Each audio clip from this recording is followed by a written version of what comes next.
Donc, je vais déjà commencer par vous parler de l'association. C'est la première association de familles adoptives, biologiques et d'accueil concernées par les troubles du spectre de l'alcoolisation fœtale. C'est une association nationale qui est aussi organisée en antenne régionale. La date de création, c'est 2012. Et moi, j'ai rejoint l'association en 2020 et ça fait 1 an que je travaille sur 2 projets en particulier. Dans le domaine, en fait, on a 3 missions, l'entraide, l'accompagnement. Et là-dessus, j'ai développé le groupe d'entraide pour les personnes concernées par les TESAF, et puis de la sensibilisation, de l'organisation de formation pour les professionnels. Donc l'association fait de la sensibilisation depuis des années, depuis 1 an. Je travaille sur le projet Sentinelle Ressources. Peut-être que certains d'entre vous avaient participé le 6 juin, c'était à destination en visio, à destination des professionnels de l'addiction. Et puis le plaidoyer, je me ferai disputer par ma présidente qui est ici présente si je ne parle pas du congrès EFASD de septembre, et par David Germano d'ailleurs, septembre 2026 à Amiens. Alors, ce projet, ça a commencé en fait par une enquête que j'ai faite en janvier. J'ai appelé les 80 familles qui font partie de notre association et je leur ai demandé quels sont vos besoins. Donc dans les besoins, il y a eu 2 choses. On veut plus de professionnels qui soient mieux formés et puis on veut plus d'entraide. À partir de là, je leur ai proposé par rapport aux problématiques qu'on avait identifiées qui les intéressaient, donc le fait que leurs enfants eux-mêmes avaient des problèmes d'addiction. Donc qu'est-ce qu'on fait avec ces profils qui sont un petit peu différents ?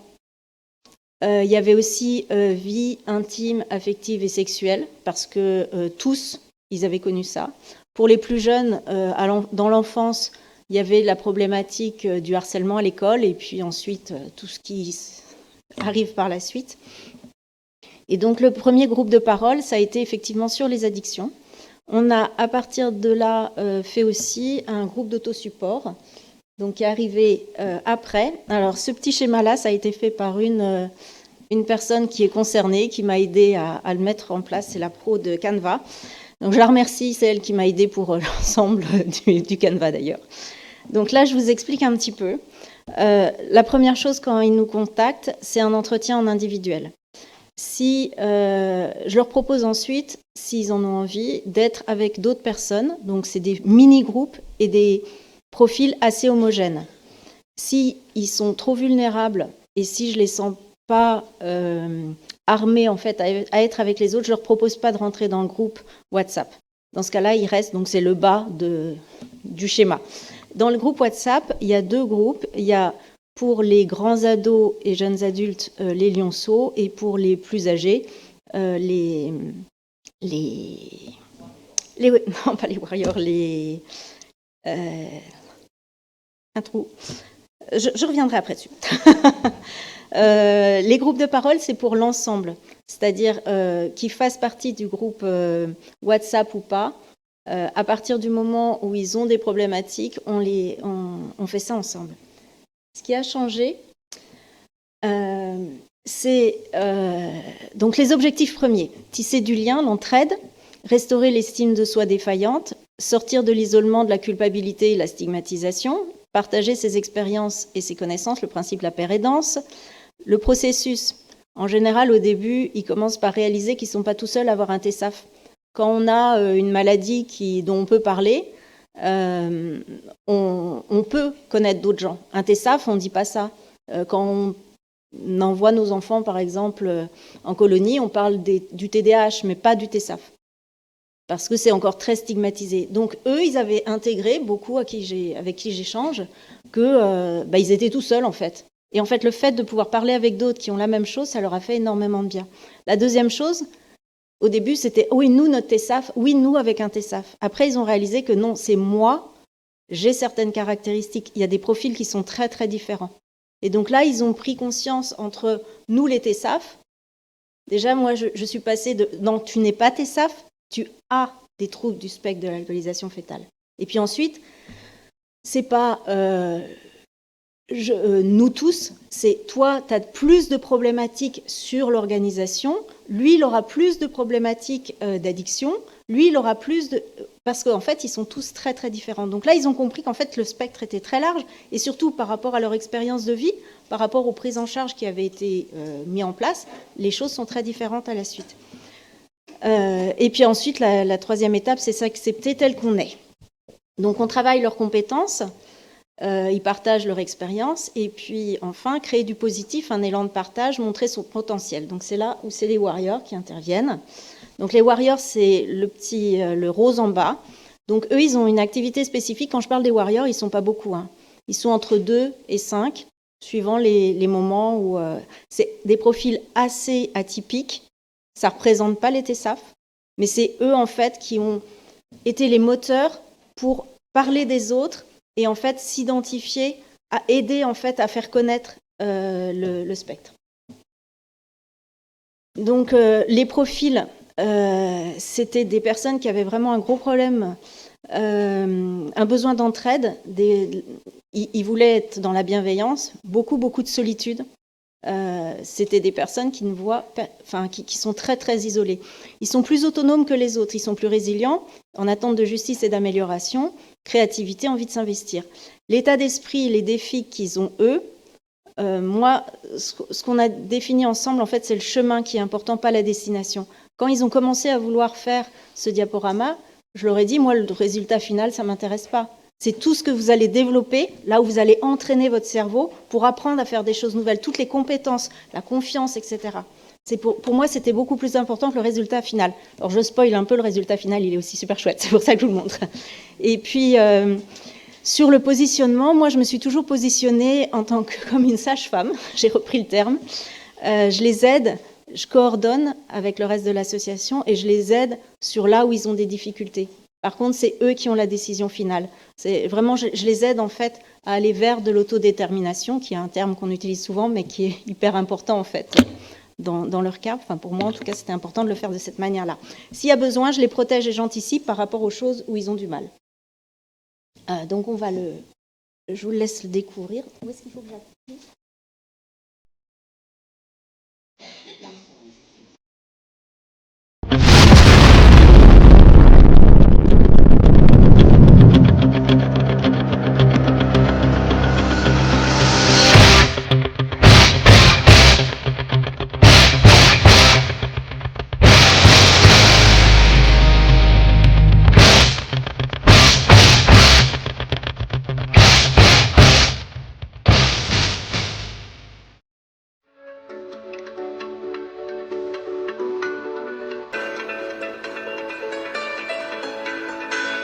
Avoir le TCAF, c'est avoir des troubles du spectre de l'alcoolisation fœtale.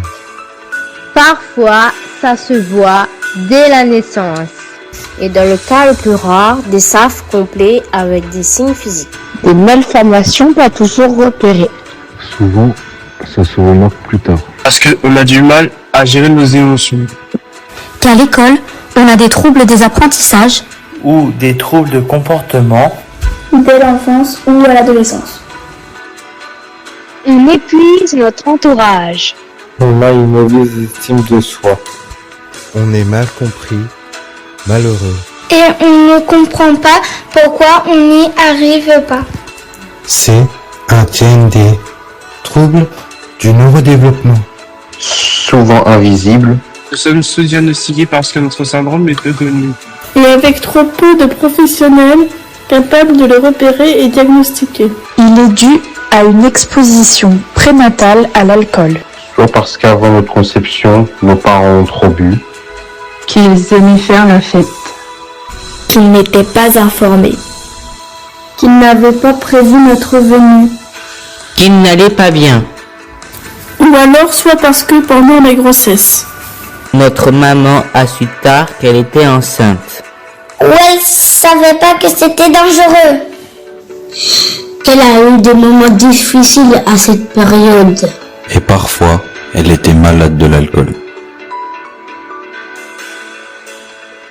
Ne le jugez pas. Est-ce que vous saviez tout cela?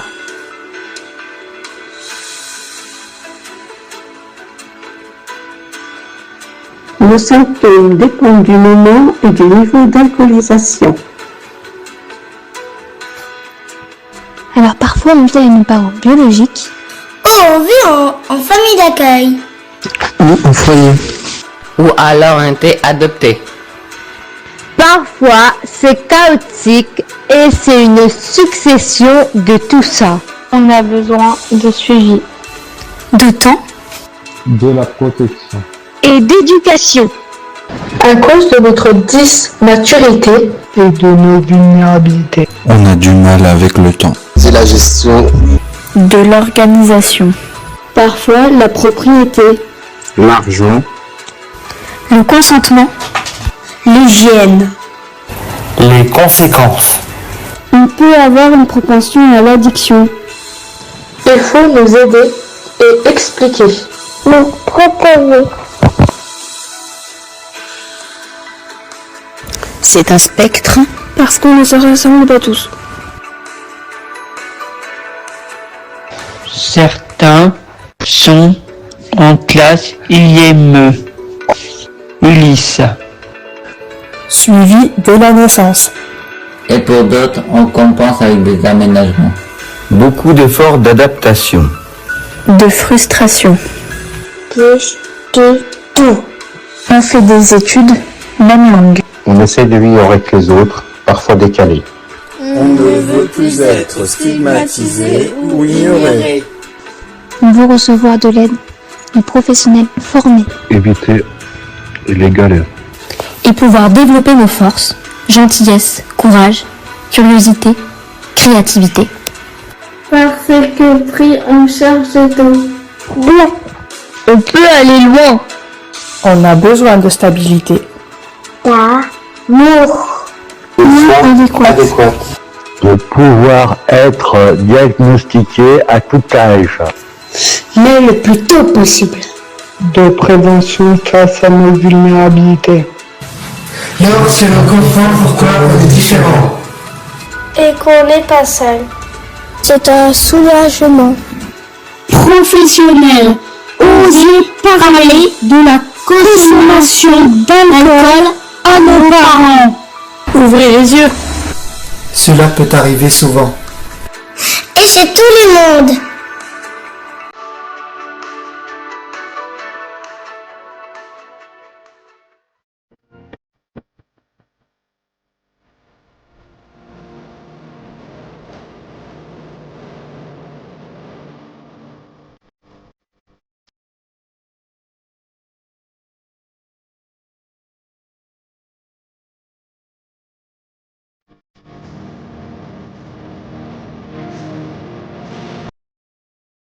Bah, si vous voulez le revoir, il est sur...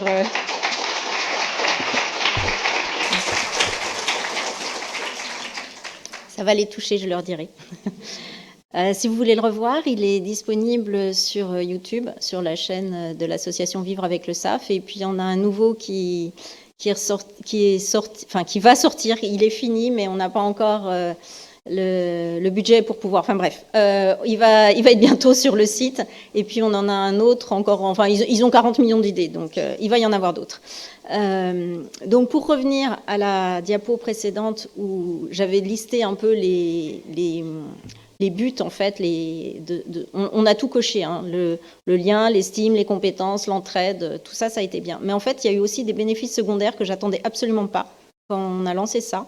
En particulier, la réaction de l'entourage et des professionnels. Ça, c'était quelque chose où on nous a demandé... Enfin voilà, ça a été vraiment super et pour eux, ça a été hyper important. Il y a des familles où le lien s'est refait grâce à ça. Il y a de plus en plus d'idées, de projets, de temps passé. Donc moi, je dors plus la nuit parce qu'ils ont 40 millions d'idées et puis c'est la nuit qu'ils ont des idées. Et il y a un détail qui, pour moi, est important. Je ne sais pas si vous connaissez un peu le profil TDAH, mais en général, c'est des gens qui ont plutôt 40 millions d'idées. Et puis, au fur et à mesure, avec l'effet des hauts et des bas de vitalité, la procrastination, etc., ils se découragent. Et là, en fait, c'est le contraire. C'est-à-dire qu'ils ont commencé avec plein d'idées, mais ils en ont encore plus. Et c'est ça, en fait, l'effet de groupe. S'il y a un message que je voudrais vous faire passer, c'est que l'effet de groupe, il est hyper important. Et qu'en fait, si vous suivez des familles comme ça, être isolés, ça ne va pas les aider. Par contre, sentir qu'ils ne sont pas tout seuls et pouvoir avoir le lien avec d'autres personnes, ça leur fait énormément de bien. Ce qui est nouveau aussi, ce que j'attendais pas, c'est l'envie de témoigner. Donc, on est en train de travailler sur un groupe de travail avec d'autres associations de personnes qui sont concernées par les TND, donc des associations des personnes autistes qui ont eu l'habitude en fait de témoigner, pour les aider en fait, parce qu'ils sont quand même un peu plus vulnérables que les autres, et donc c'est les aider à pas aller se brûler les ailes, quoi. Et c'est l'effet essaimage par les réseaux sociaux, parce que ils sont bien plus doués que moi pour toute cette partie-là, et donc ils ont mis en ligne, etc. Et donc j'ai reçu plein d'appels à la suite, après qu'ils aient diffusé ce type de choses. Et on a plein de nouveaux profils. En fait, c'est beaucoup de personnes qui, cette fois-ci, sont plus des enfants adoptés, mais des personnes qui ont vécu avec leur famille biologique. Et aujourd'hui, ils sont plus importants dans ce groupe d'adultes que les personnes adoptées, alors que côté famille, on est essentiellement des familles d'adoptants. Et parmi ces nouveaux profils, il y en a plusieurs qui n'en ont pas parlé à leurs proches, que ce soit les parents, leurs maris ou leurs enfants. J'ai des gens de tous les âges et en fait c'est difficile. C'est-à-dire qu'eux, ils ont réalisé que c'était ça, ils n'ont pas osé en parler parce qu'ils ont peur du rejet, ils ont peur de tout ça. Donc c'est aussi quand nous, on changera notre regard et quand on pourra en parler comme de quelque chose d'autre, quand on pourra déstigmatiser, d'où le titre de l'intervention, qu'ils pourront aller mieux. Parce qu'aujourd'hui, c'est quand même quelque chose de compliqué. Après, il y a des nouvelles questions de recherche potentielle parce qu'ils connaissent énormément de choses sur eux. Et moi, je suis toujours très étonnée parce que finalement, en discutant entre eux, par exemple, entre les théories de l'attachement, les troubles liés à l'attachement et puis ce qui est du TND, eux, ils ont des réponses. Parce que quand on a 70 ans, ça fait 70 ans qu'on se connaît, qu'on vit avec soi, et puis qu'ils savent un peu retrouver ce qui est de l'un ou de l'autre. Le sentiment d'appartenance à une grande famille. Alors, ça, je m'en doutais un peu en les mettant ensemble, qu'ils avaient chacun tellement besoin d'être en lien avec les autres qu'il y aurait un vrai lien qui se ferait. Mais ils ont réalisé qu'ils étaient ensemble parce qu'ils avaient en commun d'avoir été exposés à l'alcool. Mais par contre, leurs symptômes étaient tous très variés. Et puis en fait, ils ont réalisé qu'ils pouvaient s'entraider parce qu'ils ne jugeaient pas. Et donc ça a été quelque chose de très très important. Et puis quelque chose que moi, j'attendais pas, c'est ce soutien en fait envers moi. La semaine dernière, mon ordinateur est tombé en panne. J'ai donné mes idées par téléphone et voilà ce beau diaporama qui a été fait. Et ça, en fait, c'est quelque chose d'assez inattendu et vraiment très très chouette. Les messages clés que je voudrais vous faire passer, c'est le savoir expérientiel. Ils m'ont souvent dit, mais qui mieux que moi peut savoir ce que c'est ? Et alors le patient expert, on en parle, on fait des conférences, on fait des... Voilà, mais moi j'ai vu la réalité de ce que c'est et je me suis dit, c'est dommage en fait de passer à côté. Parce qu'effectivement, ils peuvent vraiment nous aider. On l'a déjà dit, mais le diagnostic, le besoin d'avoir un diagnostic à tout âge, la personne la plus âgée qui nous a contactés, elle avait 70 ans. Elle dit, mais même aujourd'hui, j'en ai besoin. Savoir pourquoi par rapport à mes sœurs, j'ai pas réussi aussi bien, c'est important pour moi. Donc dans les voix, vous avez entendu la plus jeune, je crois qu'elle a 4 ans, et la plus âgée, 72. Il y a vraiment tous les âges. Quelque chose aussi, un message important pour moi, c'est croire à la plasticité cérébrale. Même à cet âge-là, même adulte, si on sait où il faut aller les aider, qu'est-ce qu'il faut travailler, il y a des progrès qui sont possibles.